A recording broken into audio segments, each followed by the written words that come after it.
Hi, good morning everyone. I am Unni Ram.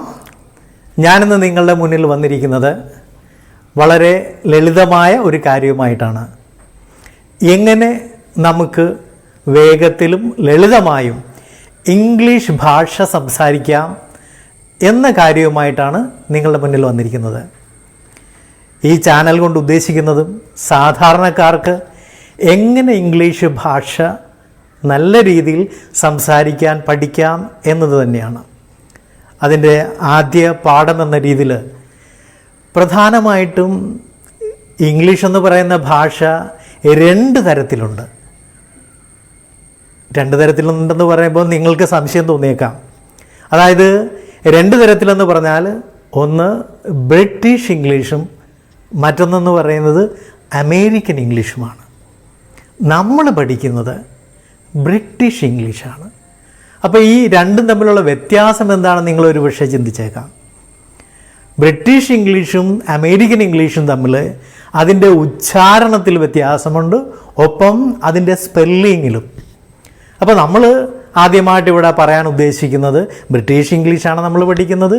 ഒപ്പം തന്നെ നമ്മുടെ ജീവിതത്തിൽ, ദിനചര്യയുള്ള ജീവിതത്തിൽ കൊച്ചു കൊച്ചു പദങ്ങളിലൂടെ നമുക്ക് എങ്ങനെ ഇംഗ്ലീഷിൽ പ്രാവീണ്യം നേടാം എന്നാണ് ഈ ക്ലാസ് കൊണ്ട് ഉദ്ദേശിക്കുന്നത്.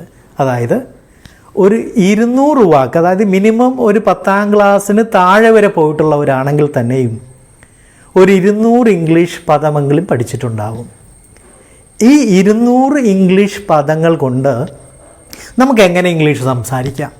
അത് വലിയവരെന്നോ ചെറിയവരെന്നോ വ്യത്യാസമില്ലാതെ എല്ലാവർക്കും, സാധാരണ കടയിൽ ജോലി ചെയ്യുന്നവരായാലും പറമ്പിൽ പണിയെടുക്കുന്നവരായാലും അതായത് ഔദ്യോഗിക മേഖലയിലുള്ളവരായാലും ആർക്കായാലും എങ്ങനെ വേഗത്തിൽ ഇംഗ്ലീഷ് സംസാരിക്കാം എന്നാണ് ഈ ചാനൽ കൊണ്ട്, എൻ്റെ ടോക്ക് വിത്ത് മീ എന്ന ഈ ചാനൽ കൊണ്ട് ഞാൻ ഉദ്ദേശിക്കുന്നത്. അപ്പോൾ എല്ലാവരെയും വളരെ ഹൃദ്യമായി സ്നേഹത്തോടെ ഈ ചാനലിലേക്ക് സ്വാഗതം ചെയ്യുന്നു. നമുക്കിനി ക്ലാസ്സിലേക്ക് പോവാം. ഞാൻ പറഞ്ഞു ഇംഗ്ലീഷ് അത് വലിയ ബുദ്ധിമുട്ടാണെന്നാണ് എല്ലാവരുടെയും ഒരു കോൺസെപ്റ്റ്.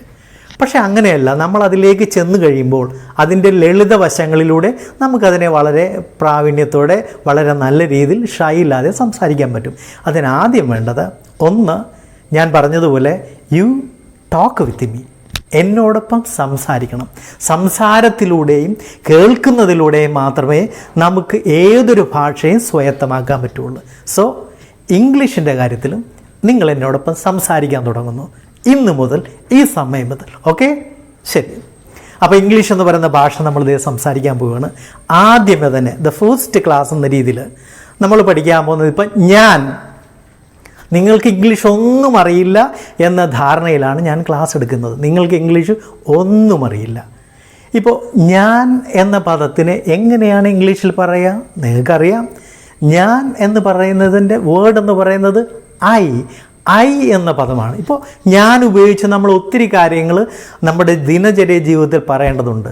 ഇപ്പോൾ എനിക്ക് ചായ ഇഷ്ടമാണ് നമ്മൾ പറയില്ല, എനിക്ക് ചായ ഇഷ്ടമാണ്. നമുക്കതെങ്ങനെ ഇംഗ്ലീഷിൽ പറയാൻ പറ്റും? എനിക്ക് ചായ ഇഷ്ടമാണെന്ന്. അപ്പോൾ നമ്മൾ ആദ്യം പറയേണ്ടത് എനിക്ക് എന്നുള്ള ഇംഗ്ലീഷ് പദം, ചായ അത് നിങ്ങൾക്കറിയാം, ടീ, പിന്നെ ഇഷ്ടമാണ്. ഈ 3 വേർഡ് അറിഞ്ഞാൽ മതി. ഇത് ഒരു കൊച്ചു കുഞ്ഞിന് വരെ അറിയാവുന്ന പദങ്ങളാണ്. കാരണം ഒരു 4ാം ക്ലാസ്സിൽ 5ാം ക്ലാസ്സിൽ പഠിക്കുന്നവരോട് ചോദിച്ചാൽ അവർക്കറിയാം ചായ, ഇഷ്ടം, ഇതൊക്കെ അറിയാം. അപ്പോൾ ലളിതമായ പദങ്ങൾ വെച്ച് നമ്മുടെ ദിനചര്യയിൽ എങ്ങനെ സംസാരിക്കാം. അപ്പോൾ നമ്മളിതേ ക്ലാസ്സിലേക്ക് പോകുന്നു. എനിക്ക് ചായ ഇഷ്ടമാണ്. എങ്ങനെ നമുക്ക് എഴുതാൻ പറ്റും? എനിക്ക്. അപ്പോൾ നമ്മൾ ആദ്യമേ എനിക്ക് എന്നുള്ള പദം കണ്ടെത്തണം. എനിക്ക് എന്ന് പറയുന്ന ഏതാണ്? ഇവിടെയുണ്ട്, ഞാൻ എഴുതിയിട്ടുണ്ട്. എനിക്ക് എന്ന് പറയുന്ന പദത്തിന് ഞാൻ എനിക്ക് എന്നുദ്ദേശിക്കുന്നത് ഐ എന്ന വേർഡ് കൊണ്ടാണ്. ഐ എന്ന് പറഞ്ഞാൽ അത് എനിക്കും എന്ന് ഉപയോഗിക്കാം, ഞാൻ എന്ന് പറയുന്നതിന് ഉപയോഗിക്കാം. അപ്പോൾ എന്നോടൊന്ന് പറഞ്ഞേ, ഐ. ഓക്കെ, ഐ എന്ന് പറഞ്ഞാൽ ഞാൻ, എനിക്ക്. അപ്പോൾ നമ്മളിവിടെ എഴുതി ഐ. ഇനി എനിക്ക് എനിക്ക് ചായ ഇഷ്ടമാണ്. ചായയുടെ പേര്, ചായ ഇംഗ്ലീഷിൽ പറയുന്നതാണ് ടീ എന്ന് പറയും. ടീ. ഇഷ്ടമാണെന്ന് നിങ്ങൾ എങ്ങനെയാണ് പറയുന്നത്? ഇഷ്ടമാണ്, ലൈക്ക്. അപ്പോൾ ഈ 3 വേർഡ് ഉണ്ടെങ്കിൽ നമ്മളിതേ ആദ്യത്തെ സെൻറ്റൻസ് പഠിച്ചു കഴിഞ്ഞു. എന്നോടൊപ്പം തന്നെ എനിക്ക് ചായ ഇഷ്ടമാണെന്ന് അങ്ങനെ പറയും, ഐ ലൈക്ക് ടീ. എനിക്ക് ചായ ഇഷ്ടമാണ്. നമ്മൾ പറഞ്ഞു കഴിഞ്ഞു എനിക്ക് ചായ ഇഷ്ടമാണ്. പക്ഷേ ഇതിൻ്റെ മലയാളം എഴുതുമ്പോൾ എങ്ങനെയാണ്? എനിക്ക് ചായ ഇഷ്ടമാണ്. മലയാളവും ഇംഗ്ലീഷും തമ്മിൽ ഒരു പ്രത്യേകതയുണ്ട്, വ്യത്യാസമുണ്ട് അതിൻ്റെ പോക്കിൽ. അതും നമ്മൾ അറിഞ്ഞിരിക്കണം. ഇവിടെ ഇംഗ്ലീഷ് ആകുമ്പോൾ ഇതിനെ നമ്മൾ പറയുന്നത് സബ്ജക്റ്റ് എന്നാണ് പറയുന്നത്. Subject subject. ഇതിനെ നമ്മൾ ക്രിയ എന്നാണ് പറയുന്നത്, വെർബ്. ഇതിനെ നമ്മൾ ഒബ്ജക്റ്റ് എന്നാണ് പറയുന്നത്, അതായത് നൗൺ, ഒബ്ജക്റ്റ്. അപ്പോൾ ഇംഗ്ലീഷ് പറയുമ്പോൾ സബ്ജക്റ്റ്, അത് കഴിഞ്ഞാൽ ക്രിയ വരുന്നു, അത് കഴിഞ്ഞാൽ ഒബ്ജക്റ്റ് വരുന്നു. പക്ഷേ മലയാളത്തിലാകുമ്പോൾ എന്താണ്, എനിക്ക് സബ്ജക്റ്റ് വന്നു, അതിനുശേഷം ഒബ്ജക്റ്റ് ചായ വന്നു, അതിനുശേഷം വെർബാണ് വന്നത്, ഇഷ്ടമാണ്. അപ്പം മലയാളം എന്ന് പറയുന്ന സെൻറ്റൻസ് എപ്പോഴും SOV എന്ന രീതിയിൽ പോകുമ്പോൾ, ഇംഗ്ലീഷ് എന്ന് പറയാൻ നമ്മൾ സംസാരിക്കുമ്പോൾ അത് SVO എന്ന രീതിയിലാണ് പോകുന്നത്. ഇതാണ് മലയാളവും ഇംഗ്ലീഷും തമ്മിലുള്ള പ്രധാനമായ വ്യത്യാസം. അപ്പോൾ നമ്മൾ ആദ്യം പഠിക്കേണ്ടത്, നമ്മുടെ മനസ്സിൽ നമ്മളെപ്പോഴും ചിന്തിക്കുന്നത് മലയാളം രീതിയിലായിരിക്കും. ആ മലയാളം രീതിയെ ഒന്ന് ഇംഗ്ലീഷിലേക്ക് മാറ്റിയാൽ നമുക്ക് ഇംഗ്ലീഷ് സംസാരിക്കാൻ പറ്റും. വേണ്ടത് വൊക്കാബുലറി, നമ്മളെ പദസമ്പത്ത്. അപ്പോൾ അതിന് ഒരു 10, 20, 200 വേർഡ് നമുക്കുണ്ടെങ്കിൽ, ഇംഗ്ലീഷ് പദങ്ങളുണ്ടെങ്കിൽ നമുക്ക് എല്ലാം സുന്ദരമായിട്ട് സംസാരിക്കാൻ പറ്റും. അപ്പോൾ എനിക്ക് ചായ ഇഷ്ടമാണ് എന്ന് നമുക്ക് എങ്ങനെ പറയാൻ പറ്റും? I like tea. I like tea. I like tea. ഇനി അതേപോലെ തന്നെ ഞങ്ങൾക്ക് ചായ ഇഷ്ടമാണ്. അപ്പം ഞങ്ങൾ എന്ന് പറയുന്ന പദം നമ്മൾ പഠിക്കണം. ഞങ്ങളെന്ന് പറയുന്നത് ഐയുടെ ബഹുവചനമാണ്. ഇത് ഇവിടെ ഞാൻ എഴുതിയിട്ടുണ്ട്, വി. അപ്പോൾ ഐയുടെ ബഹുവചനമായ വി ആണ് ഞങ്ങളെന്ന് പറയുന്നത്. അപ്പം ഞങ്ങൾ ചേർത്ത് പറഞ്ഞാൽ എനിക്ക് ചായ ഇഷ്ടമാണ്, ഐ ലൈക്ക് ടീ. നമ്മൾ പറഞ്ഞു കഴിഞ്ഞു. ഞങ്ങൾക്ക് ചായ ഇഷ്ടമാണെന്ന് എങ്ങനെ പറയാം? We like tea. ഞങ്ങൾക്ക് ചായ ഇഷ്ടമാണ്. മനസ്സിലായി? അപ്പോൾ ഐ എന്ന് പറയുന്ന ഏകവചനവും വി എന്ന് പറയുന്നത് ബഹുവചനവുമായിട്ടാണ് കാണുന്നത്. ഐ ഒരാളുടെ കാര്യമാണ്, എൻ്റെ കാര്യം. നമ്മളുടെ കാര്യം പറയുമ്പോൾ അത് വി വി വി എന്ന് തന്നെ പറയണം. ഇനി അതിൻ്റെ ഒരു ഉച്ചാരണം കൂടിയുണ്ട്.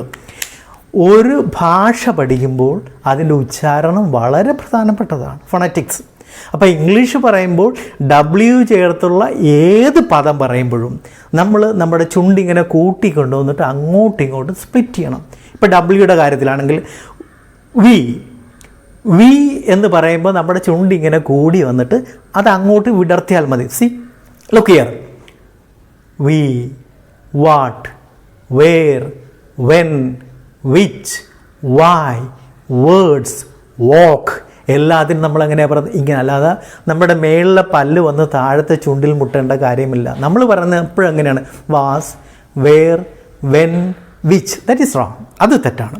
ഒരു ഭാഷയുടെ അതിൻ്റെ ജീവൻ എന്ന് പറയുന്നത് അതിൻ്റെ ഉച്ചാരണമാണ്. അപ്പം അത് പറയുമ്പോൾ നമ്മൾ ആ ഉച്ചാരണം കൂടി ഉൾക്കൊള്ളണം. അപ്പം W ചേർത്ത് ഏത് പദം വന്നാലും എൻ്റെ മക്കൾ, പ്രിയപ്പെട്ടവരെങ്ങനെയാണ് സംസാരിക്കുക?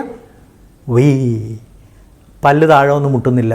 What, where, when. അപ്പോൾ ഞങ്ങൾക്ക് ചായ ഇഷ്ടമാണെന്ന് അങ്ങനെ പറയാം. We like tea. അത് തന്നെ, വി മാത്രം മാറ്റിയാൽ മതി. We like tea. We like tea. ഇപ്പം എന്താ? I like tea. We like tea. നമ്മൾ രണ്ട് വേർഡ് നിന്ന് പഠിച്ചു കഴിഞ്ഞു, ഐയും വിയും. ഐ എന്ന് പറഞ്ഞാൽ ഞാൻ, വി എന്ന് പറഞ്ഞാൽ ഞങ്ങൾ. I like tea, we like tea. ഇനി അത് പഠിച്ചു കഴിഞ്ഞല്ലോ. ഇനി അതിൻ്റെ ഒബ്ജക്റ്റീവ് ഫോംസ് ഉണ്ട്. വി, അത് കഴിഞ്ഞാൽ അതിൻ്റെ ഒരു ഒബ്ജക്റ്റീവ് ഫോമാണ് അവർ. അതിൻ്റെ അത് തന്നെയാണ് മറ്റൊരു ഘടകമാണ് അസ്. അവർ എന്ന് പറഞ്ഞാൽ ഞങ്ങളുടെ, അസ് എന്ന് പറഞ്ഞാൽ ഞങ്ങളെ, ഐ എന്ന് പറഞ്ഞാൽ ഞാൻ, എനിക്കെന്ന് ഉപയോഗിക്കാം. മൈ എന്ന് പറഞ്ഞാൽ എൻ്റെ, മീ എന്ന് പറഞ്ഞാൽ എന്നെ സംബന്ധിച്ച്. ഇപ്പം നമ്മൾ ദിനചര്യയെ നമ്മൾ ഉപയോഗിക്കുന്നതാണ്. നിനക്കിഷ്ടമാണോ? നീ വരുന്നോ? നീ കാണുന്നുണ്ടോ? നീ എടുക്കുന്നുണ്ടോ? നീ ചായ കുടിക്കുന്നോ? നിനക്കിത് ഇഷ്ടമാണോ? അപ്പം ഇങ്ങനെ നമ്മൾ ചോദിക്കത്തില്ലേ? അങ്ങനെ ചോദിക്കുന്നതിന് വളരെ സിമ്പിളായിട്ട് നമുക്ക് ആ ചോദ്യങ്ങൾ ചോദിക്കാം. അതായത് ഇങ്ങനെയുള്ള, അതായത് ശ്രദ്ധിക്കുക, ഇവിടെ ഇപ്പോൾ ഇഷ്ടമാണോ എന്ന് ചോദിക്കുന്നതിനെ നമ്മൾ ഡു എന്ന് പറയുന്ന ഒരു സഹായക്രിയ വെച്ച് പറയാൻ കഴിയും. അതിൻ്റെ കൂടെ ഈ സാധനങ്ങൾ ചേർത്താലും മതി. Do you like? നിനക്കിഷ്ടമാണോ? എങ്ങനെയാണ് ചോദിക്കുന്നത്? Do you like? Do you like? നിനക്ക് ഇഷ്ടമാണോ എന്ന് എങ്ങനെ ചോദിക്കാം? Do you like. അപ്പോൾ ഇതിൽ ലൈക്ക് എന്നുള്ള വേർഡ് നമ്മൾ പഠിച്ചു, ഇഷ്ടമാണ്. യു എന്നുള്ളത് ഇപ്പോൾ രണ്ടാമത് പഠിക്കുന്നു. യു എന്ന് പറഞ്ഞാൽ ബഹുമാനമാണ്. നീ, നിങ്ങൾ എന്നാണ് അതിൻ്റെ അർത്ഥം. നീ, നിങ്ങൾ. ഡു യു ലൈക്ക്, നിനക്ക് ഇഷ്ടമാണോ? Question mark. വീണ്ടും അടുത്ത് ചോദിക്കാം, നീ വരുന്നോ? Do you come. കണ്ട, കം എന്ന് പറയുന്ന ഒരു പുതിയ വേർഡ് മാത്രമേ ഉള്ളൂ. Do you come. നീ ഇതെടുക്കുമോ?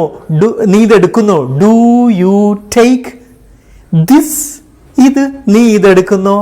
പിന്നെന്ത് പറയാം? നീ കുടിക്കുന്നോ? Do you drink. നീ കളിക്കുന്നോ? Do you play. നീ കാണുന്നുണ്ടോ? Do you see. അങ്ങനെ ഡു ചേർത്ത് നമുക്ക് നമ്മുടെ ദിനചര്യയുള്ള കുറേ ചോദ്യങ്ങൾ നമുക്ക് ചോദിക്കാൻ പറ്റും. Do you come with me. നീ എന്നോടൊപ്പം വരുന്നോ എന്ന് പറഞ്ഞേ. Do you come with me. Do you come with me. Do you know.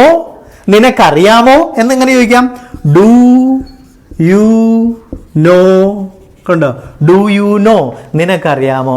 Do you know. Do you know. Do you play, നീ കളിക്കുമോ? ഡു യു സ്റ്റഡി, നീ പഠിക്കുമോ? ഡു യു ടേക്ക് ദിസ്, നീ ഇതെടുക്കുമോ? നീ എന്നെ കേൾക്കുന്നുണ്ടോ? Do you here me. Me എന്നെ, എന്നെ, എന്നെ, എന്നെ. ഡു യു ഹിയർ മീ, നീ എന്നെ കേൾക്കുന്നു. അപ്പോൾ ലളിതമായ രീതിയിൽ നമുക്ക് ഈ ഡു എന്ന് പറയുന്ന ഒരു വേർഡ്, ഇതൊരു സഹായക്രിയയാണ്. അത് വെച്ച് ഇത്രയും ചോദ്യങ്ങൾ ചോദിക്കാം. ആ ചോദ്യങ്ങൾ പിന്നെ ഐ വെച്ച് നമുക്ക് ദിനചര്യയുള്ള കുറേ കാര്യങ്ങൾ പറയാം. I like this colour. എനിക്ക് ഈ നിറം ഇഷ്ടമാണ്. I like this colour. I come with you. ഞാൻ നിന്നോടൊപ്പം വരുന്നു. I know you. എനിക്ക് നിന്നെ അറിയാം. I know you. KNOW know. I know you. അപ്പോൾ ഐ ചേർത്ത് പറയാം. ഇനി വി ഗോ ദേർ. ഞങ്ങൾ പോകുന്നു അവിടെ എന്ന് പറഞ്ഞാൽ ഞങ്ങൾ അവിടെ പോകുന്നു. അപ്പോൾ വി എന്ന് പറയുന്ന ഒരു സബ്ജക്റ്റ്, അതിൻ്റെ കൂടെ ഒരു ക്രിയയും ചേർത്ത് കഴിഞ്ഞാൽ ഒരു സെൻറ്റൻസായി. വി ഡ്രിങ്ക്, ഞങ്ങൾ കുടിക്കുന്നു. വി സ്റ്റഡി, ഞങ്ങൾ പഠിക്കുന്നു. വി പ്ലേ, ഞങ്ങൾ കളിക്കുന്നു. വി സീ, ഞങ്ങൾ കാണുന്നു. വി ഹിയർ, ഞങ്ങൾ കേൾക്കുന്നു. പിന്നെന്താ പറയാം? വി ഈറ്റ്, ഞങ്ങൾ ഭക്ഷണം കഴിക്കുന്നു. വി ഡ്രിങ്ക്, ഞങ്ങൾ കുടിക്കുന്നു. അങ്ങനെ ഒത്തിരി പദങ്ങൾ, അതായത് വി ചേർത്ത് നമുക്ക് ഒരു ക്രിയ കൂടി ചേർത്താൽ അതൊരു സെൻറ്റൻസായി മാറി. സബ്ജക്റ്റും ഒരു വേർബും കൂടെ ചേർന്ന് കഴിയുമ്പോൾ സിമ്പിൾ സെൻറ്റൻസായി മാറി. ഇനി I study, I teach, I stand, I sit, I walk, I drive, I here, I smell, I feel. എനിക്ക് തോന്നുന്നു. മനസ്സിലായോ? അപ്പോൾ ലളിതമായി ഒരു സബ്ജക്റ്റായ ഐയും വിയും ചേർത്ത് ഇങ്ങനെ കുറേ സെൻറ്റൻസുകൾ നമ്മുടെ ജീവിതത്തിലുള്ള ചെയ്യാൻ പറ്റും. ദിനചര്യയുള്ള നമ്മുടെ എല്ലാ ദിവസത്തെ ഡെയിലി റൂട്ടീൻ നമ്മുടെ ദിനചര്യയിൽ. അപ്പോൾ അതേപോലെ എൻ്റെ പ്രിയ പ്രേക്ഷകരെ, ഐയും വിയും ചേർത്തുള്ള കുറേ സെൻറ്റൻസുകൾ ഇങ്ങനെ ഒന്ന് പ്രാക്ടീസ് ചെയ്യുക. നിങ്ങൾക്ക് എന്തെങ്കിലും സംശയം ഉണ്ടെങ്കിൽ ഈ ക്ലാസ്സുമായിട്ട് ബന്ധപ്പെട്ട് പ്ലീസ് കമൻറ്റ്. ദയവായി കമൻറ്റ് ചെയ്യുക വീഡിയോയുടെ താഴെയായിട്ട്. ഞാൻ നിങ്ങൾക്ക് മറുപടി നൽകുന്നതായിരിക്കും. അടുത്ത ക്ലാസ്സിൽ നമ്മൾ മറ്റ് ചെറിയ ഒരു വിഷയമായിട്ട് വരുന്നു. അതുവരെ have A nice day. Keep safe and sound.